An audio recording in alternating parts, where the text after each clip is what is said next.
তোমরা প্লে স্টোরে গিয়ে ChatGPT ডাউনলোড করে নেবে। আমার প্রথমত ChatGPT ডাউনলোড করা ছিল, তো যারা যারা নিজের ফটোকে কার্টুন বানাতে চাও তারা এটা ডাউনলোড করে নিতে পারো। তারপর প্লাস আইকনে ক্লিক করে নেবে।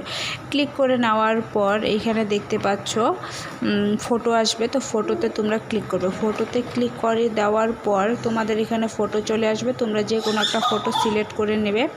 সিলেক্ট করে নেওয়ার পর এখানে দেখতে পাচ্ছ অ্যাড অপশনে তোমরা ক্লিক করবে। অ্যাড অপশনে ক্লিক করার পর দেখো যে ফটোটা আমি নিয়েছি সেটা সেখানে চলে এসেছে।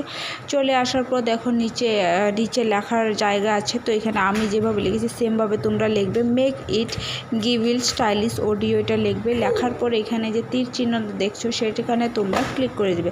ক্লিক করে দেওয়ার পর এইখানে একটু অপেক্ষা করতে হবে।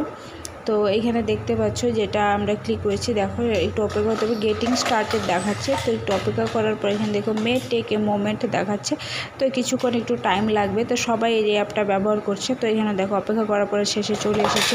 চলে আসার পর এইখানে দেখতে পাচ্ছ ফটোতে ক্লিক করে দেবে। ক্লিক করার পর দেখো সেভ অপশান সেভ করে নেবে।